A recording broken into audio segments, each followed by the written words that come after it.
শবে বরাতের রাতে একত্রিত হয়ে রাতভর ইবাদত করা ও পরদিন রোজা রাখা কতটুকু শরীয়ত সম্মত? ভাইরা আমার, শবে বরাত উপলক্ষে রাতভর একত্রিত হয়ে মসজিদে ইবাদত বন্দেগী করা কোনো হাদিস দ্বারা প্রমাণিত নয়।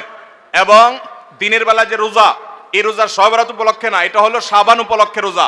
এই রোজা হলো আইয়াম বীজ উপলক্ষে রোজা। নবী করিম সাল্লাল্লাহু আলাইহি ওয়াসাল্লাম শাবান মাসে এমনি বেশি বেশি নফল রোজা রাখতেন, সেই হিসাবে আপনিও রাখবেন। আবার আইয়াম বীজ 13, 14, 15 রোজা রাখতেন, সেই হিসাবে রাখবেন। আপনি আল্লাহর ক্ষমা, এই রাতে আল্লাহ তাআলা বান্দাকে সাধারণ ক্ষমা ঘোষণা করেন, হিংসুক ছাড়া, মুশরিক ছাড়া। এই রাতের এই ফজিলত পাওয়ার জন্য আপনি চেষ্টা করলে সেটা ভালো, আল্লাহর কাছে ক্ষমা লাভের চেষ্টা করবেন, কিন্তু বেদাতি কোনো পন্থায় না। অনেকে বলে যে এত রাকাত নামাজ, অমুকটা এত সূরা এত রাকাতে পড়তে হবে, এগুলা মন গড়া কথাবার্তা, এগুলার কোনো ভিত্তি কোরআন হাদিসে নাই। আবার অনেকে মনে করে হালুয়া রুটি খাইতে হবে, আতশবাজি করতে হবে, আলোকসজ্জা করতে হবে। শবে বরাতকে কেন্দ্র করে যা হয় তার বেশিরভাগই বেদাত এবং ভুয়া, মন গড়া ভিত্তিহীন, এগুলার কোনো অস্তিত্ব কোরআন হাদিসে পাওয়া যায়। আল্লাহ আমাদের সবাইকে সুন্নাহ মেনে চলার তৌফিক দান করুন। আমরা সুন্নাহ মেনে চলবো। শাবান মাসের সবচেয়ে বড় আমল হলো নফল রোজা রাখা, বেশি বেশি রাখবো তো ইনশাআল্লাহ। লাইলাতুন নিসফি মিন শাবান প্রচলিত শবে বরাত উপলক্ষে আমাদের করণীয় কি? বিশেষ করে এই রাতে মসজিদে ওয়াজ মাহফিল, দোয়া দরুদ, ইবাদত বন্দেগী এবং নানা ধরনের খানাদানার আয়োজন করা হয়। কোরআন সুন্নাহর আলোকে এগুলো ঠিক কিনা জানলে উপকৃত হব। ভাইরা আমার, লাইলাতুন নিসফি মিন শাবান, যেটাকে আমরা শবে বরাত বলি, এই লাইলাতুন নিসফি মিন শাবানে আল্লাহ তাআলা হিংসুক এবং মুশরিক ছাড়া বাকি মানুষদেরকে, বাকি মুসলমানদেরকে আল্লাহ তাআলা সাধারণ ক্ষমা ঘোষণা করেন মর্মে একটা হাদিস আছে। এছাড়া আরো বেশ কিছু হাদিস আছে যেগুলোর কোনো অনেকগুলো সনদের মধ্যে কিছুটা দুর্বলতা আছে, কিন্তু মোটের পরে এ রাতের ফজিলত সুসাব্যস্ত এবং প্রমাণিত। কিন্তু এর মানে এই নয় যে এই রাতকে কেন্দ্র করে আমরা যা করি আমাদের দেশে তার সব সঠিক। আমাদের দেশে লাইলাতুল বরাতে মানুষের যে ভিড় মসজিদগুলোতে, এটা তো ভালো জিনিস যে মানুষ মসজিদে আসছে, কিন্তু অন্যদিন না এসে এই রাতে বেশি আসার কারণটা কি? লাইলাতুল কদর বেশি ফজিলতপূর্ণ নাকি এই রাত বেশি ফজিলতপূর্ণ? লাইলাতুল কদরের সাথে কোনো তুলনা চলবে? সেই রাতে মানুষ কি এত বেশি ইবাদতের চেষ্টা করে? তাহলে এই রাতে এত বেশি চেষ্টার রহস্যটা কোথায়? রহস্য হলো আমাদের দেশে মানুষ মনে করে যে এই রাতে ভাগ্য ঠিক হয়, অতএব সারা বছর যাই করি না করি এই একটা রাত মসজিদে গিয়া আল্লাহ বিল্লাহ করে যদি সারা বছরের ভাগ্যটা ঠিকঠাক করা যায়, এরপর আর মসজিদে যায় কেনা। এই চালাকি করলে কি ভাগ্য ঠিক হয়ে যাবে? ভাইরা আমার, লাইলাতুন নিসফি মিন শাবানকে কেন্দ্র করে বহুবিধ বিদআত, বহুবিধ বাড়াবাড়ি, বহুবিধ কুসংস্কার আমাদের সমাজে আছে। এক সময় তো প্রচুর পরিমাণ পটকা ফুটাফাটি চলতো। আলহামদুলিল্লাহ, প্রশাসনের ভাইয়েরা প্রতি বছর নিষেধাজ্ঞা আরোপ করেন এবং এটা অনেকটা কমেছে, যেটা আমাদের নিরাপত্তা হুমকির মধ্যে আমাদেরকে ফেলে। দ্বীনের নামে আমরা কখনো সেগুলো করতে পারি না। অনেক মসজিদে আলোকসজ্জা করা হয়, আলোকসজ্জা তো আপনি এমনিই করেন সারা বছর, কিন্তু এই রাতকে কেন্দ্র করে আলাদা করে আলোকসজ্জা করা, এই রাতকে কেন্দ্র করে ওই যে হালুয়া রুটি খাওয়ার একটা ব্যাপার এখনো আমাদের দেশে কোথাও কোথাও আছে। অনেকে মনে করে নবীজির দাঁত মোবারক শহীদ হয়েছেন উহুদের ময়দানে, তো তিনি হালুয়া খাইছেন, সেজন্য আমরা ভালো দাঁতে হালুয়া খাই। নবীজির দাঁত ভাঙে হালুয়া খাইছেন, আমাদের আস্ত দাঁতে আমরা কি খাই? হালুয়া খাই। আপনার বাপের ঠ্যাং ভেঙে গেছে, উনি একটা লাঠি দিয়া খোড়ায় খোড়ায় হাঁটে, আপনার আস্ত ভালো দুইটা ঠ্যাং আছে, আপনি বাপের মহব্বতে বলছেন বাবা তোমার পাওটা ভেঙে গেছে, সেই মহব্বতে আমি আমার ভালো পাও নিয়ে লাঠি দিয়ে আমি খোড়ায় খোড়ায় হাঁটতেছি। কি বলেন? বাপ খুশি হবে? খুশি হবে? বলবে এটা তো বেয়াদবি, তামাশা করতেছ, আমার সাথে আমার ভেঙাইতেছ। নবীজি সাল্লাল্লাহু আলাইহি সাল্লাম দাঁত মোবারক শহীদ হয়েছে বাতিলের বিরুদ্ধে জিহাদ করতে গিয়ে। আপনি বাতিলের সাথে আতাত করবেন আর হালুয়া খায়া নবীজির সুন্নাত আদায় করবেন, এর চেয়ে বড় হাস্যকর জিনিস আর হতে পারে না। অতএব সব ধরনের বাড়াবাড়ি কুসংস্কার আমাদের বন্ধ করতে হবে। এমনকি এই রাত উপলক্ষে মসজিদে দোয়া দুরুদের জন্য সমবেত হওয়া, এ রাতে মানুষকে ডাকাডাকি করে একেবারে এই রাতের ফজিলতের জন্য মসজিদে সবাই একত্র হওয়াকে যারা জরুরি মনে করেন তারাও ভুলের মধ্যে আছেন। ব্যক্তিগত ইবাদতে আল্লাহর ক্ষমা পাওয়ার জন্য চেষ্টা করতে পারেন, সেটা ভিন্ন বিষয়। আল্লাহ আমাদেরকে বুঝার তৌফিক দান করুন। ভাইরা আমার, শবে বরাত অর্থাৎ মধ্য শাবানের যে রাত, লাইলাতুন নিসফি মিন শাবান, এই রাত সম্পর্কে বিভিন্ন হাদিস থেকে বোঝা যায় আল্লাহ রাব্বুল আলামিন মুশরিক, শিরকে লিপ্ত এবং হিংসুক, কারোর প্রতি হিংসা রাখে, এইরকম দুই ব্যক্তি ছাড়া বাকি যারা কারোর প্রতি হিংসা রাখে না, শিরকে লিপ্ত না, এই মানুষগুলোকে আল্লাহ তাআলা সাধারণ ক্ষমা ঘোষণা করেন।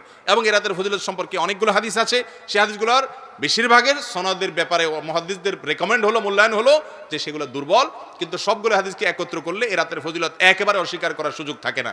আবার আমরা এটাকে যেভাবে বছরের সবচেয়ে গুরুত্বপূর্ণ রাত বানিয়ে নিচ্ছি সেটাও সঠিক না, কারণ বছরের ইবাদতের জন্য সবচেয়ে ফজিলতপূর্ণ রাত কোনটা? শবে কদর না শবে বরাত? সবে কদর। তো সেটার চাইতে আপনি এটাকে যদি গুরুত্বপূর্ণ বানিয়ে ফেলেন সেটা অবশ্যই পরিত্যাজ্য। এরপরে প্রশ্ন হলো শাবান মাসের ফজিলত, করণীয় আমল, করণীয় হাদিসের আলোকে দয়া করে বলবেন। শাবান মাস সম্পর্কে আমাদের অনেক মানুষই জানেন না যে শাবান মাসটা এমন একটা মাস যেই মাসে বান্দার আমল আল্লাহর কাছে সারা বছরের আমলের হিসাব দেওয়া হয়, জমা দেওয়া হয়। নবী করিম সাল্লাল্লাহু আলাইহি সাল্লাম শাবান মাসে সবচেয়ে বেশি নফল রোজা রাখতেন। রমজানের পরে বছরের 2 মাসে বেশি নফল রোজা রাখতে হয়, একটা হলো মুহররম, আরেকটা হলো শাবান।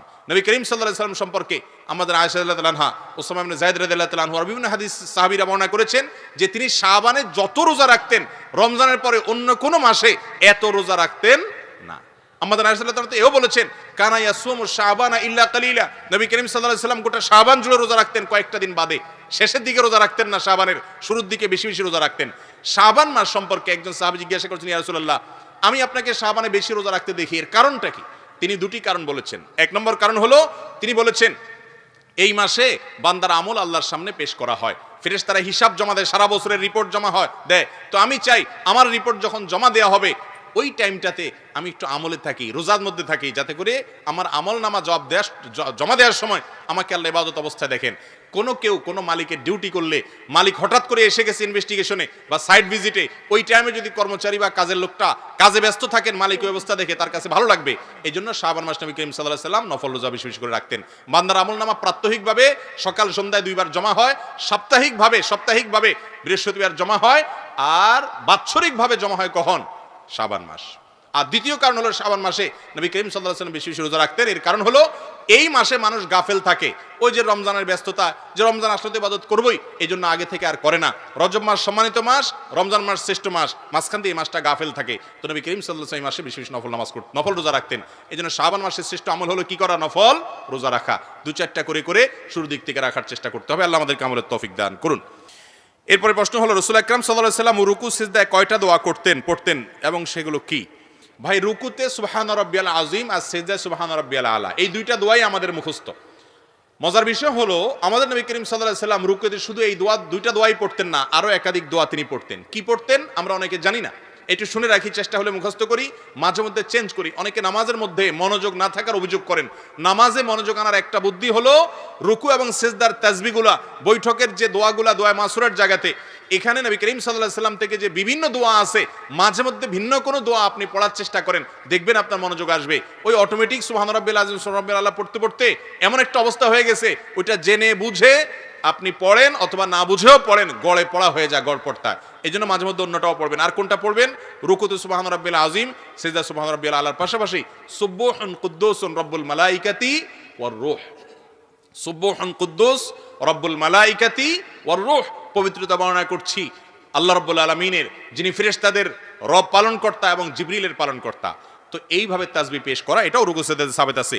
তারপর সুবহানাকাল্লাহুম্মা রাব্বানা ওয়া বিহামদিকা আল্লাহুম্মা ইগফিরলি, সুবহানাকাল্লাহুম্মা রাব্বানা ওয়া বিহামদিকা আল্লাহুম্মা ইগফিরলি, এই দোয়াটাও রুকু সিজদাতে নবী করিম সাল্লাল্লাহু আলাইহি সাল্লাম পড়েছেন। যার অর্থ হলো পবিত্রতা বর্ণনা করছি তোমার, হে আল্লাহ তুমি আমার রব, তোমার প্রশংসা আমি জ্ঞাপন করছি, তুমি আমাকে ক্ষমা করো। দারুণ একটা দোয়া, রুকুতে সিজদাতে এটা পড়া যেতে পারে 2 বার 3 বার 5 বার, যতটুকু তৌফিক করলে পড়বেন। সুবহানাকাল্লাহুম্মা রাব্বানা ওয়া বিহামদিকা আল্লাহুম্মা ইগফিরলি, সুবহান রাব্বিল আযীম আলার সাথে এগুলা মিশ্রণ করেও পড়তে পারেন, শুধু আলাদা করে পড়তে পারেন। আরেকটা আছে সুবহানা দিল জাবারুতি ওয়াল মালাকুতি ওয়াল কিবরিয়াই ওয়াল আযমা, সুবহানা দিল জাবারুতি ওয়াল মালাকুতি ওয়াল কিবরিয়াই ওয়াল আযমা, এগুলা সবগুলাই রুকু এবং সিজদায় সুবহান রাব্বিল আযীম সুবহান রাব্বিল আলার পাশাপাশি পড়াটা সুন্নাত। আমরা শুধু একটা শিখছি ছোটবেলায়, ওইটা নিয়েই কবরে যাই। নবী করিম সাল্লাল্লাহু আলাইহি সাল্লাম আরো কয়েকটা যা পড়তেন, সেগুলো আমাদের জীবনে শেখা, শোনা, পড়ার তৌফিক হয় না। চেষ্টা করবো তো ইনশাআল্লাহ। আল্লাহ আমাদেরকে আমলের তৌফিক দান করুন।